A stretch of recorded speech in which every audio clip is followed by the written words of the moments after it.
Got it here.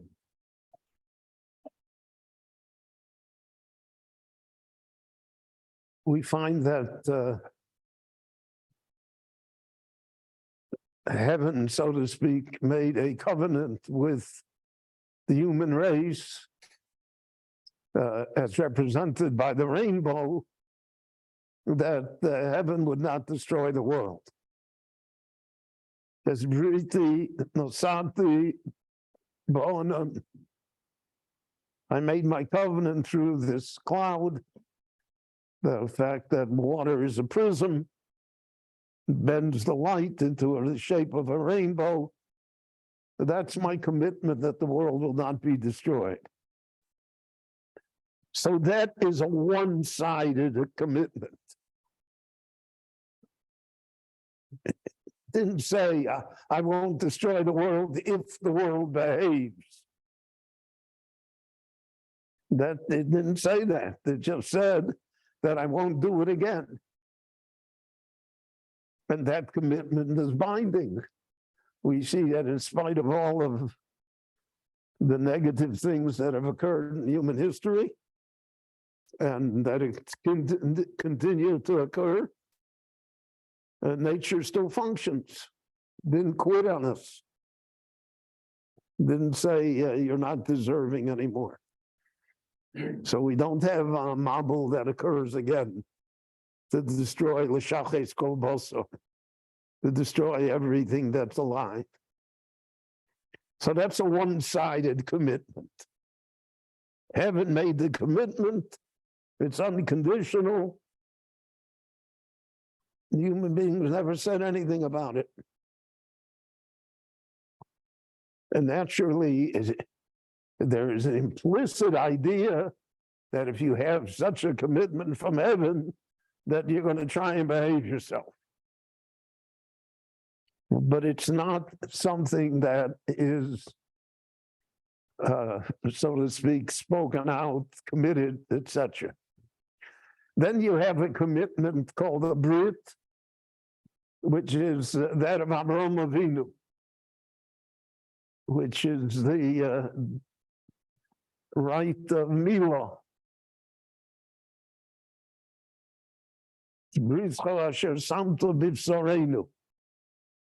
It's a covenant that's in the flesh of every male Jew. So it's a two-sided commitment. The act of the Milah is our act of accepting the Brit that the Ribono Shel Olam gave to Avraham Avinu. And that Brit included the granting of the land of Israel, the creation of a special nation, the ideas that were in the Brit Bein Abtorim that Avraham dreamt about, Mitzrayim, all of that. So there's that type of a covenant. In this week's Parsha, we have the probably the most foundational Brit between the Jewish people and the Ribono Shel Olam, and that is the Brit of Torah. So we read in last week's Parsha that the Ribono Shel Olam descended on Har Sinai, and they heard at least two of the 10 commandments, and the Jewish people said, Na'aseh v'nishma. In this week's Parsha, it's Na'aseh v'nishma. The last week's Parsha was Na'aseh.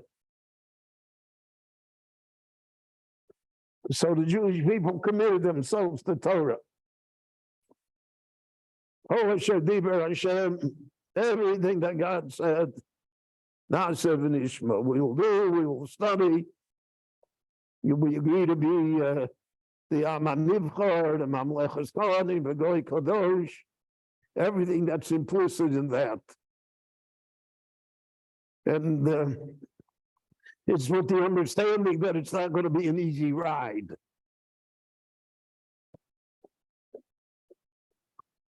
Because the more special you are, the more vulnerable you are. And that has been proven over and over again in history. That's our lot in life. We live in a time when the spirit of the time is to make everyone equal. Equally poor, equally dumb, equal. As long as you're equal.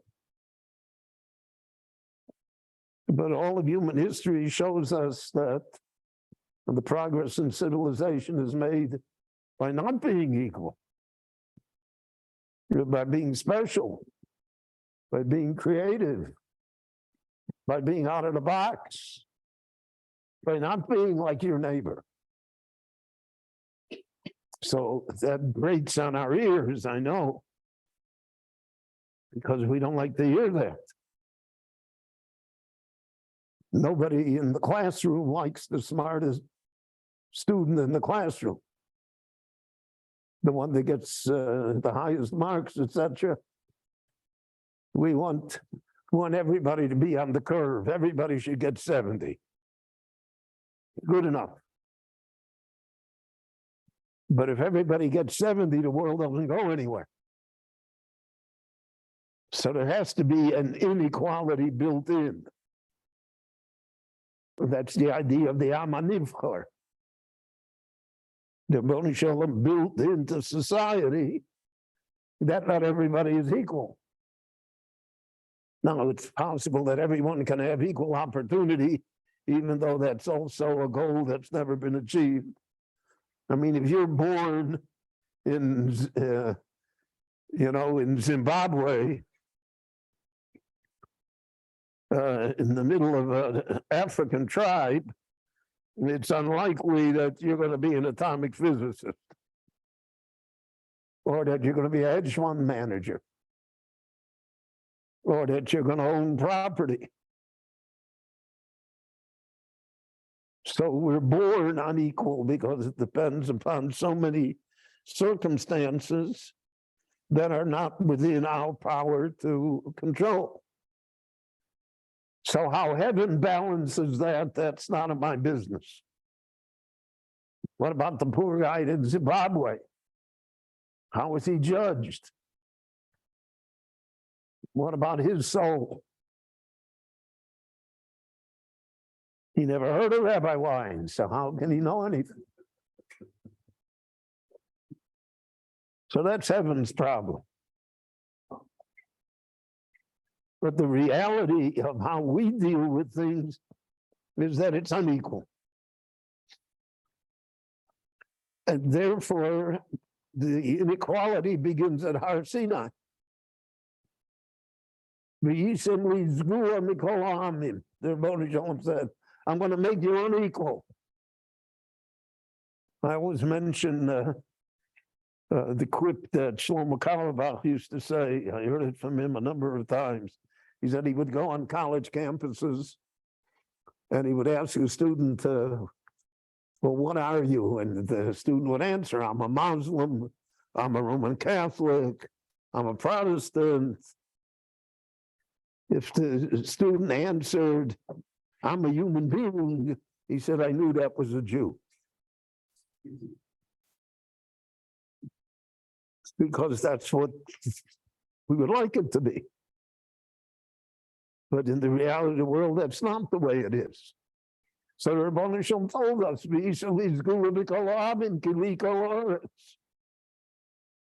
world is mine. I can do with it what I wish. So, and that's the bracha that we make on the Torah.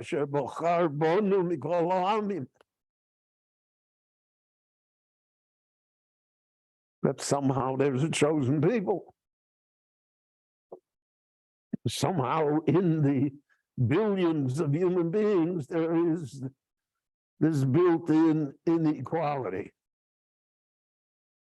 Now, the door to become part of the chosen people is always slightly ajar. You can get in. Over the history of the Jewish people, there have been hundreds of thousands of converts, if not more. Many of them became the great people for the Jewish people. So it's an exclusive club, but you can somehow have access to it. But nevertheless, the principle is there that you're Zgula Mikol Ha'amim.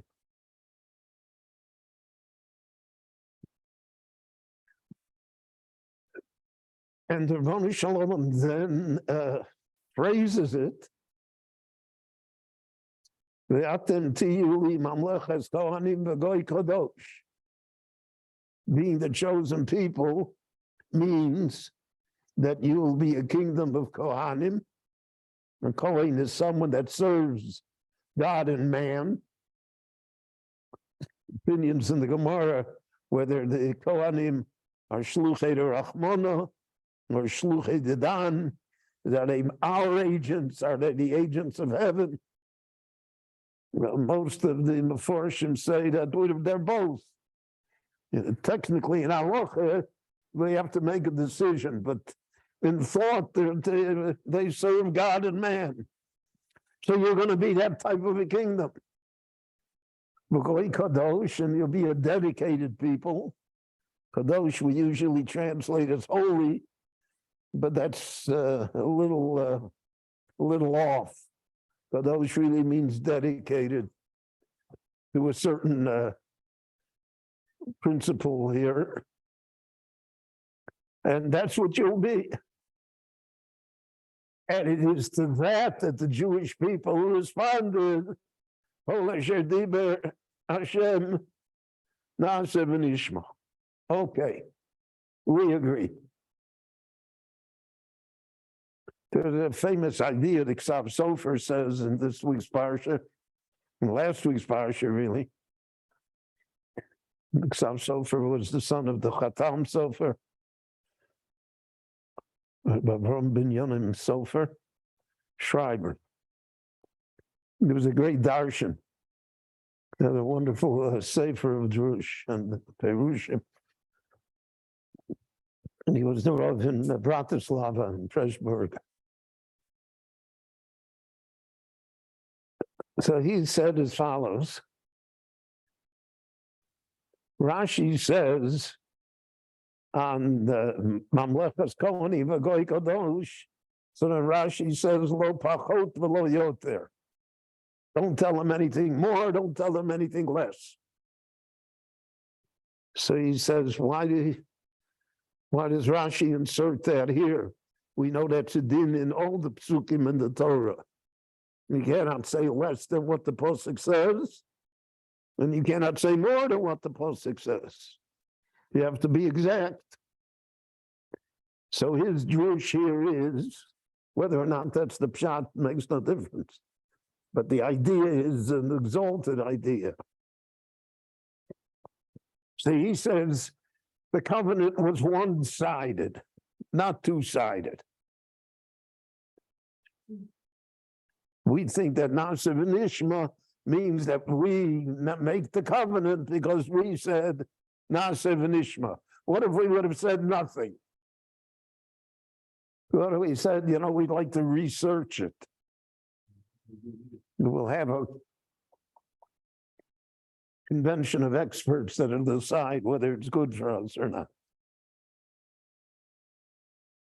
So he says that that's impossible because the Ravonu Shalom already said, "Ve'atem tiyu izgula mikol ha'amim kiwi kol haaretz." The whole world belongs to me.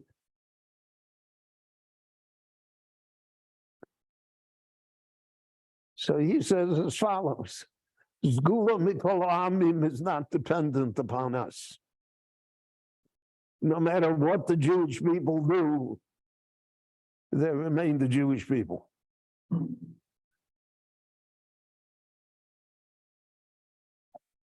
the leftist, Marxist, atheist, he's still Sgula Mikolamim.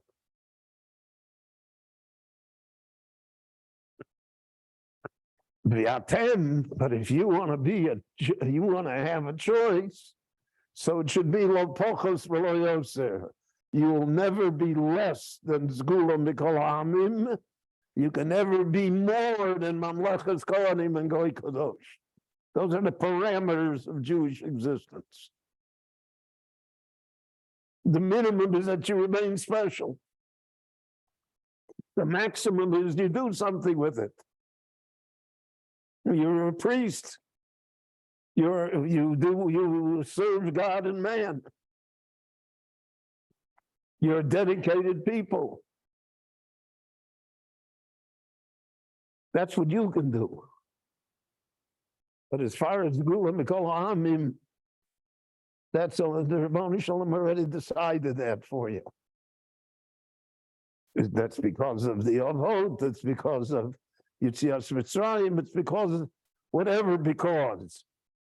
Because when it comes to heaven, we never quite figured out how it works. The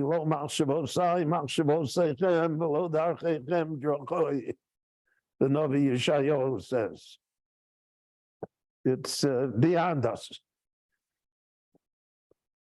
There used to be a doggerel that was said in the English public school system. It said, how odd of God to choose the Jews.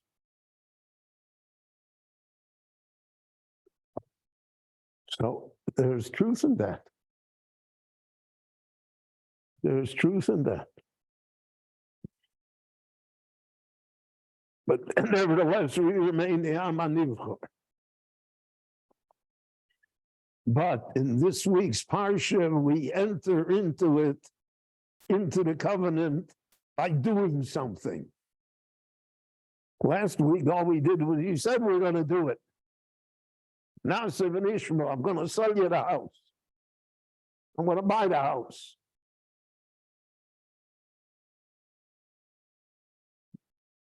Turn around and sell the house to somebody else. The buyer could say, I don't have the money anymore. They never made a binding kinyan to do anything. They just spoke about it.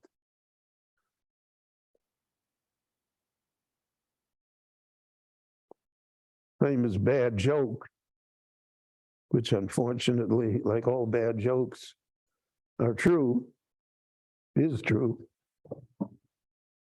is that two Jews are in shul in Shabbos. And one Jew turns to the other and he said, listen, I'm not allowed to speak about this on Shabbos. So I'm not going to speak to you about it on Shabbos, but my house is for sale. And the other Jew, 10 minutes later, says, I'm not allowed to speak to you about this on Shabbos. And I'm not going to speak to you about it on Shabbos, but I'm interested in buying your house. And this goes on back and forth. You know, it's a long davening. So they negotiate the price and everything. And when they're leaving the shul, the buyer says to him, "It's Shabbos Geret. I don't want to talk on Shabbos, but my lawyer is going to call you on Sunday." And the Jew says to him, "It's Shabbos Geret. Don't bother. I sold it to someone else already." So that's not a covenant. So Moshe Rabbeinu has to create the covenant. And that's in this week's Parsha. They brought the korbanot, they brought sacrifices, and then the Torah tells us they split the blood. Half the blood was vagonot, in some sort of vials, tubes.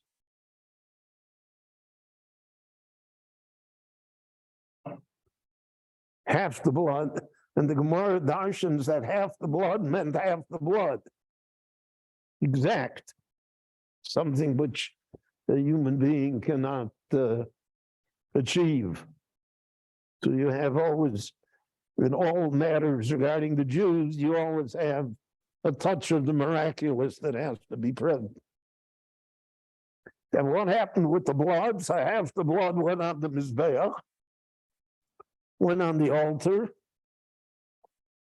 So that was the covenant to Hashem, so to speak.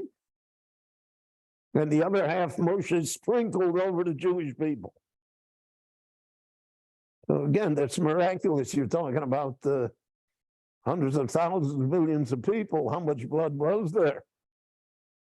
Even if you got one drop each. The Medrash says that they had the spot of blood on their shirt. They never took off the shirt. That was the edion, that was the decoration that they had from Har Sinai. Later on, by the sin of the Egel, of the golden calf, they had to remove, the Torah says, take off your decoration, take off your medal. This drop of blood was the medal that the Jew had to show that he was a member of the covenant, that he was part of it. So Moshe sprinkles it on the Jewish people. So half went on the Mizbeach and half went on the Jewish people. So the Mefarshim say, especially in the Sifrei Chasidus, you see it, that why half and half? That this covenant that Moshe makes with the Torah is different than other covenants, because the other covenants can be one-sided. One party agrees. The Torah Shalom puts in a rainbow. The Jewish people have a mirror, whatever. It's not, doesn't look exactly balanced. Here it's exactly half and half. Because when they accepted the Torah, they became partners with the Ribono Shel Olam. It's not an agreement of what to do. It's an agreement that I'm a partner. If I'm a partner, then naturally I'm bound to the other partner. And therefore, the sprinkling of the blood, that covenant, is what binds the Jewish people to the Torah, because now we're the partner in the Torah. The Mefarshim say that that's the partnership, that's the Torah Shebiksav and the Torah Shebal Peh. The Torah Shebiksav is purely from heaven. God gave us that, every word, every letter. The Torah Shebal Peh is us. Every generation, every student, throughout all the ages, everybody adds a piece to the Torah, a new insight, a new understanding, a new application. That's what we add. That's our half. And that's why you make the bracha, la'asok b'divrei Torah. We're busy with the Torah. The partner is busy. It's not a silent partner here. It's not an investor. There's a difference between a partner and an investor. An investor gives you money and he waits that you should give him back money. A partner is someone that's working in the business. He's furthering the institution. So we're partners with the Ribono Shel Olam. That's the covenant of the Torah. So if we're a partner, then we are interested in the matter being successful. No one wants failure. And that remains the Jewish partnership throughout all of the ages, to make sure that this partnership is successful, to make sure that both partners are satisfied, so to speak. The Mefarshim say this week we're going to also have Parsha Shiur. So it says half a shekel. Machzis a shekel. Why half a shekel? Say a shekel. So again, the Mefarshim discuss this, and they say, we give half a shekel, the Rabbi Shalom gives us the other half a shekel. Heaven has to put the other half a shekel in. It ends up shekel HaKodesh. It ends up being the dedicated, the holy shekel. But we have to put in our half. The Rabbi Shalom puts in his half. So there are many areas of life where we expect God to do everything.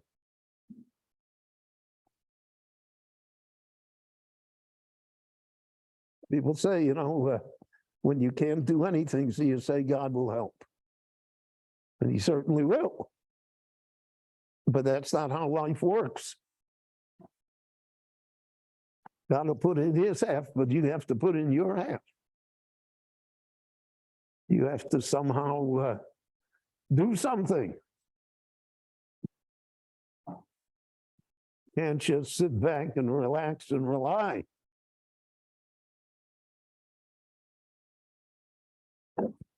So that was the secret of the Torah here. The covenant of the Torah. Moshe told them, Nasiv and Ishmael has good intentions, but it's not enough. You have to put in half the blood, which is the effort. You have to put in half the money. Money is sometimes the people more than blood, more than effort. You have to be a partner. I'm not asking you to be an investor. So therefore, this brit, which is described in this week's Parsha, that becomes the fundamental brit. Moshe will say later in Chumash Dvorim, he'll refer back to this brit and he'll make a new brit with a new generation. They're going to go into Eretz Yisrael. So you have to put your half into Eretz Yisrael too. It's not going to be easy.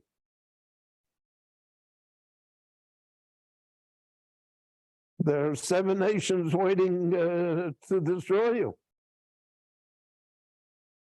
It'll take you hundreds of years to get to build a base of Mikdash.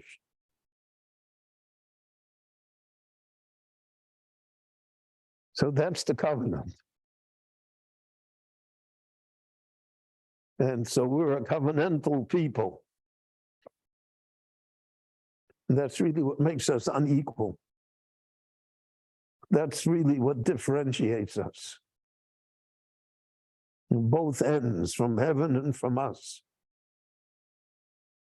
And I think that any view of Jewish life or Jewish history, or certainly of Jewish society today, so you have to see, do people feel they're part of the covenant, or don't they feel? They don't know what you're talking about.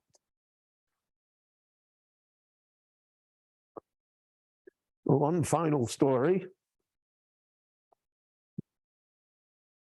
The old canard, which is true, that people remember the moral lesson for a day, and they remember the story for a week, and they remember the joke for a month.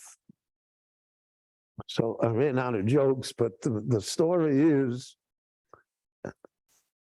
and I saw this story in my lifetime played out numerous times.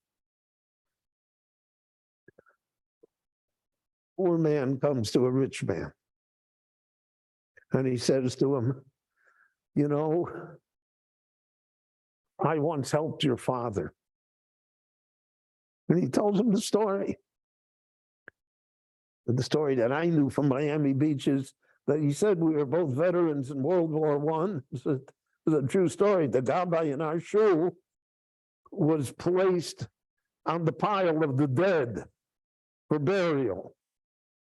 And when they came to put him in the grave, they noticed that he was still alive. So the guy that was holding him by the feet said, throw him in anyway. Because, you know, when 12 million people get killed, you know, what's the difference? But the one that was holding his head, who was this guy, the Jew, he said, no, how can you kill him? He's alive. And he was saved. So he told me that years later, a man came to him and said, I'm the son of the man that saved you. And I need help. I want you to help me. So he said, well, I appreciate it, etc., but I have nothing to do with you. I don't know you from Adam. And the man said to him, no. He said, if my father saved you, then you have a lot to do with me. Because that type of favor does not end with one's life. That is a lasting favor. The covenant of the Jewish people with the Rabboni Shalom is a lasting favor. All of us still are part of it because our ancestors were part of it.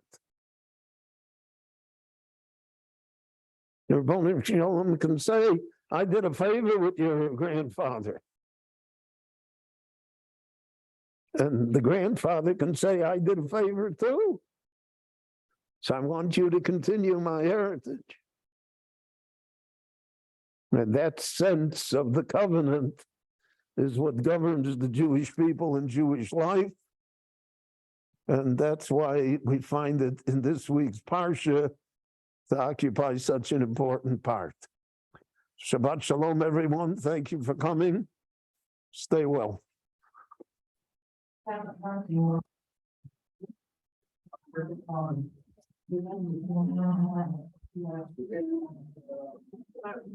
were people on Zoom? Yeah, 18. Very nice. Good.